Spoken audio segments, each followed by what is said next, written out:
I had been suffering with depression and stress for a very long time. It had been something I'd been suffering from, and I started having coping mechanisms that were not healthy for my body, that I was starting to dwell in. So I remember I started praying, it was in 2023, for God to help me to leave these coping mechanisms because they were deteriorating me. Okay. They were deteriorating my mental state, they were deteriorating my body, my relationships, even with my family, my friends, and anyone who would want to introduce themselves to me.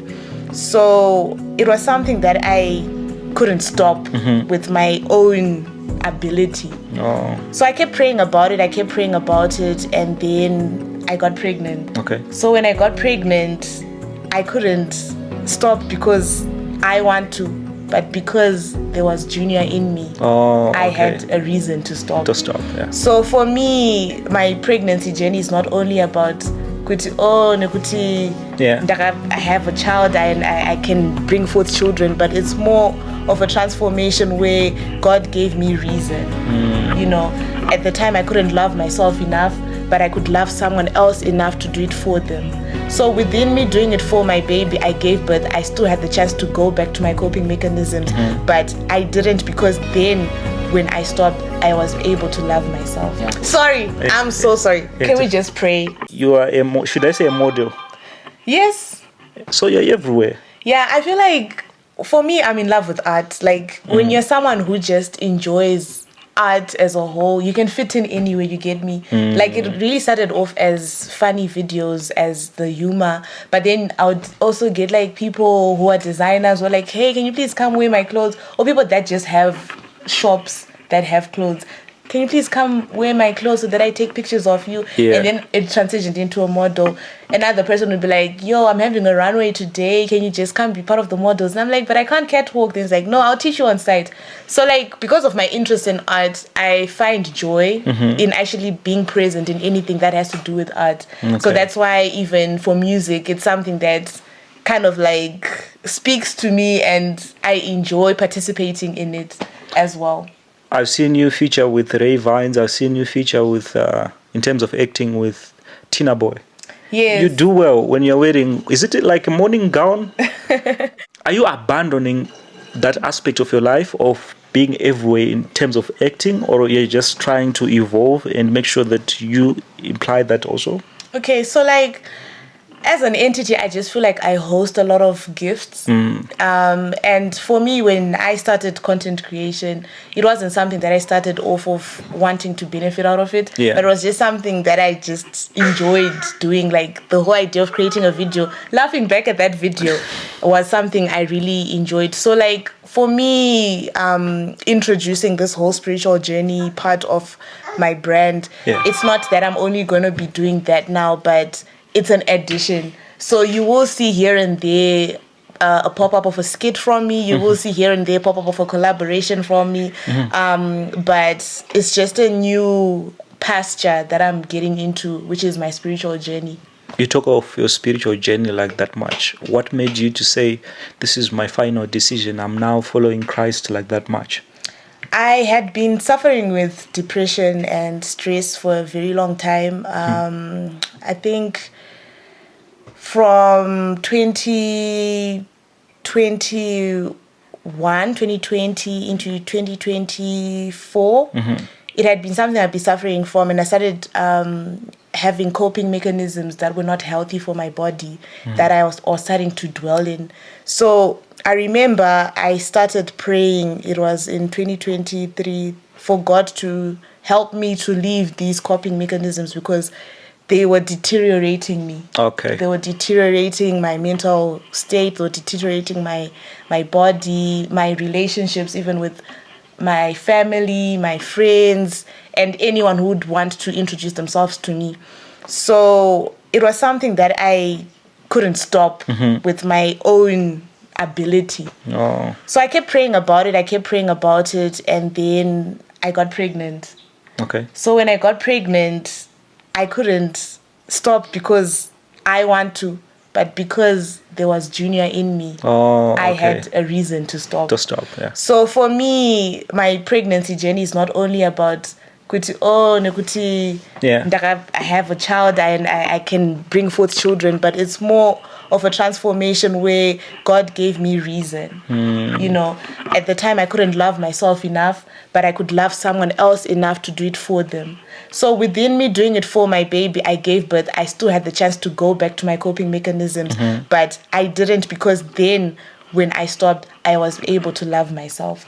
Okay. So that love came within through my spiritual journey, where I feel like God opened the fruit of my womb so that my life could be transformed to where I'm at now. And I feel like all the glory from who I was, who I am today, and who I will be is to God, and it should be magnified to God as a whole. So when I see the magnitudes of other people that are going through different situations that I may not necessarily be like the one I was going through, I just feel like it is very necessary to highlight that there is God who can intervene and help you out in ways that you cannot imagine.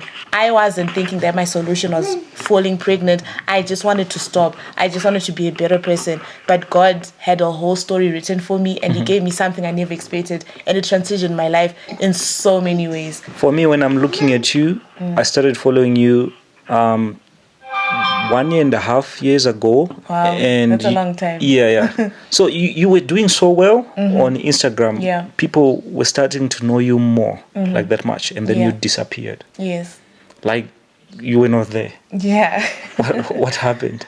So, ideally, right, when I got pregnant, not to say that this is the only reason I disappear, but I have so many other reasons. Because to start with, for me, social media is not my backbone. Yeah. You know, social media, content creation specifically is not my backbone, but it was something I was passionate about, something that brought me joy.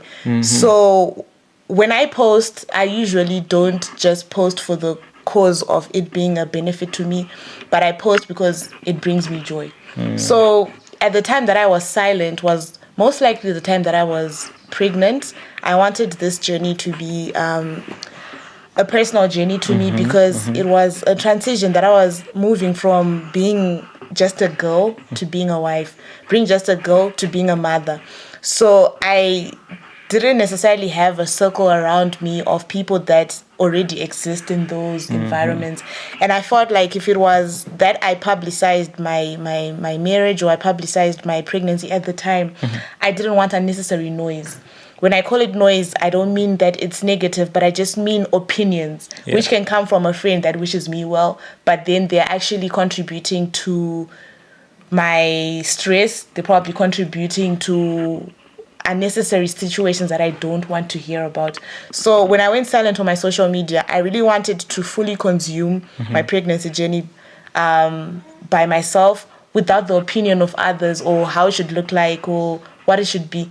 Because in the end, when I actually posted my pregnancy, if you see on my profile, I switched off the comments. But when the blogger pages posted it, negative energy left, right, and center. So if you think about it, Kuti, if I was pregnant at the time reading all those comments, as much as I would probably tell myself that, it's not getting to me, because I host another body within me, I wouldn't know how it would have affected me. Yes. So for me, withdrawing from social media in times of precious moments that cannot be bottled into, like, content you gave me, is very essential, because it helps you to kind of like be where your feet are. My question now is, was there a certain time that you were depressed and yet posting on social media and people were saying, wow, mommy's happy? Yes, there is plenty of times that my mind is not in the right place and I'm actually present on social media. It's just that with social media, we've made it a place where we only want to put out positivity. Yeah. We only want to put out the good Exactly. days. But I'm someone that if you followed me for long enough, I've had times where I've been posting where I'm crying. You get me?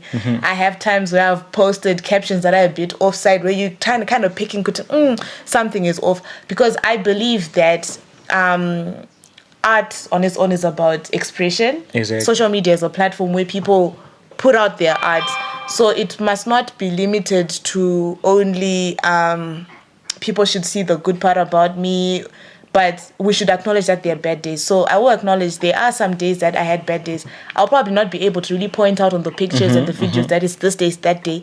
But today could be a bad day for me, but I'm really at this interview. I just feel like at the end of the day, with whatever industry that you're in, what's important is showing up. Yeah. You can't have a bad day and then like be like, nah, I'm gonna spend the rest of the day in my blankets. I'm gonna be crying myself to sleep. I'm just gonna be, shoving food down my throat. I don't want to answer any calls. I just want to shut up.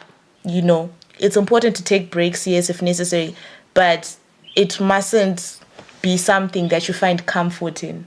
So what I'm just trying to say is, for me, with social media being a platform that I've found work through, I can't put myself in a space where I'm like, because today's a bad day, I am not showing up at the podcast, Yeah. But like, it's very necessary for me to recharge and not pass on that bad energy onto you or the viewers that are actually watching this episode. So to a certain extent, it is important to take breaks, and that those breaks can be evident on my social media.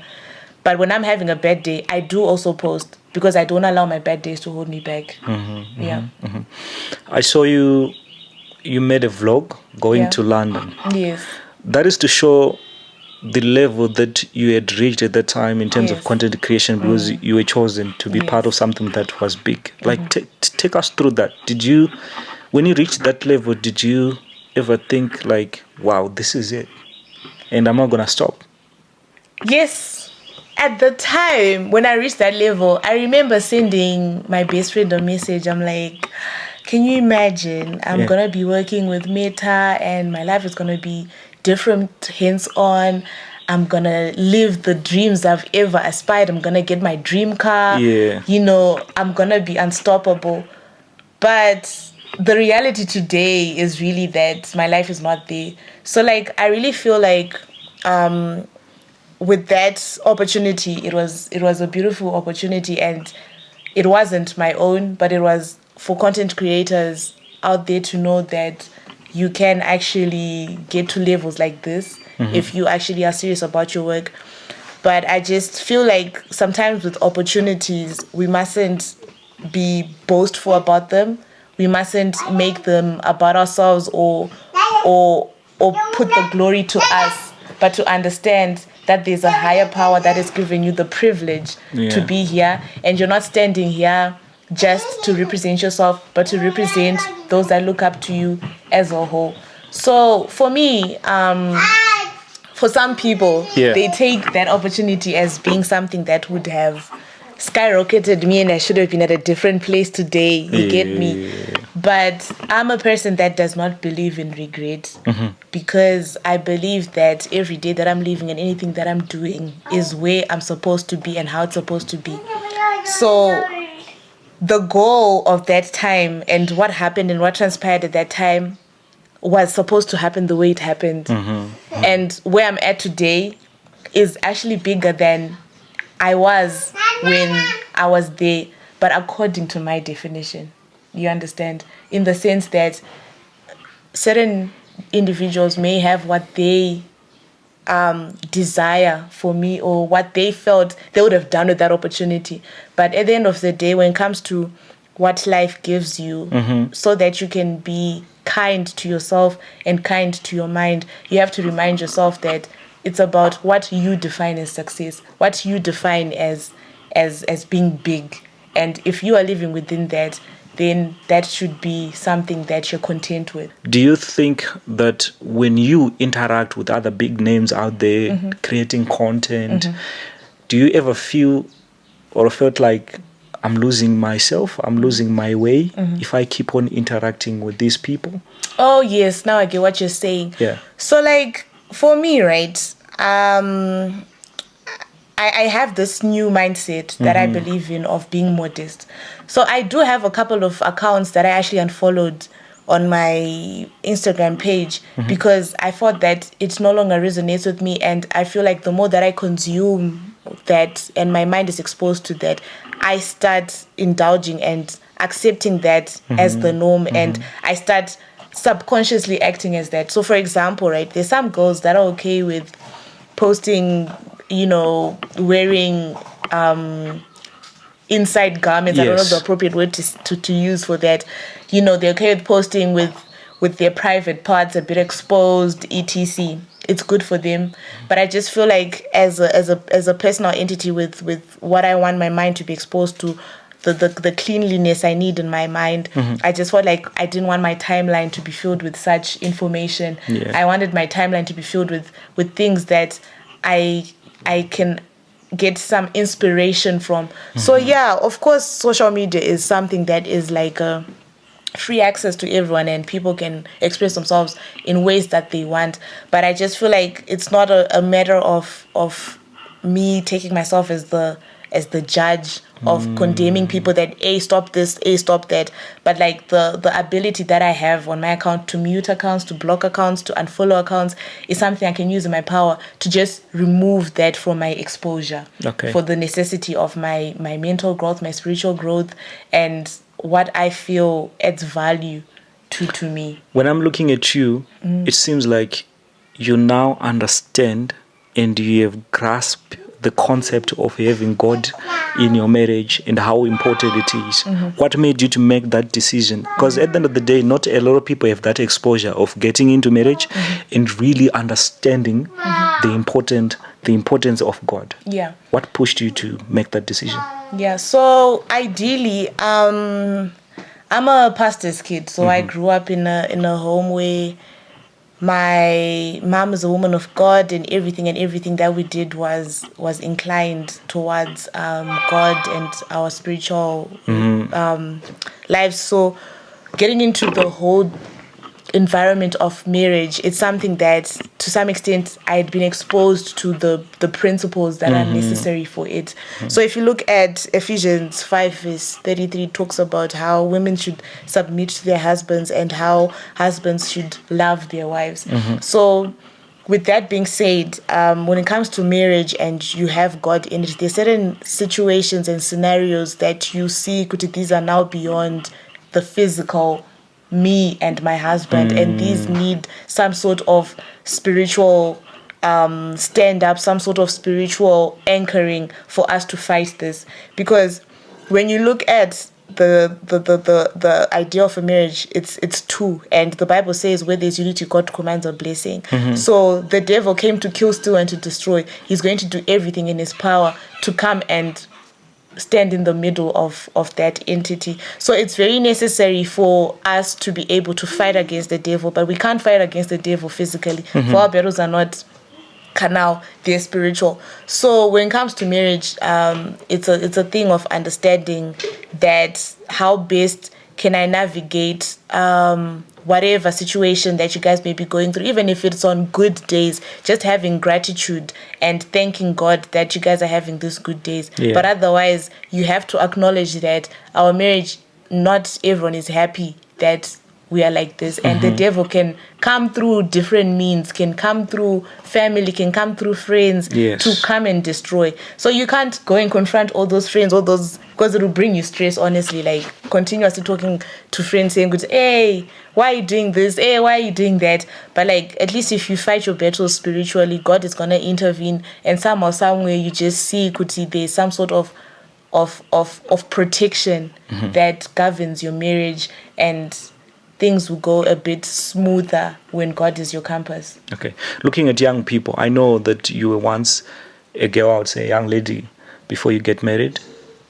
And when you are at that level, you gain some sort of exposure where you get to understand what young people are doing. Do you think that if you are looking at young people right now, do you think that they've lost their way, we have lost our way, or we are doing it right? When I look at young people, right, to be young, sometimes, at most times, you feel like you have a lot of knowledge, you know it all. Yes. And it's something that happens to us, especially when it comes to like the opportunities to go to school. Some of us, we actually reject those opportunities because you're like, nah, I know what I'm doing, you know. You went to university? I did, but I'm a dropout. Same here. You get me? So when it comes to young people, we have this ideology that I know what I'm doing. Yes. But I feel like it's very necessary to be open to learning from different age groups, even if it's someone who's younger than you, even if it's someone who's your age or even older. Because there's this thing that someone told me one day was, Kuti, when someone is telling you a story they've told you before, you mustn't interject and be like, oh, you told me that before. You should let them tell you, because they might tell you something new that they didn't tell you the first time they told you. Okay. So like, if you carry that mindset in everything that you get yourself involved in, you kind of figure that you learn a lot and you could use that as an opportunity to rise to who you are.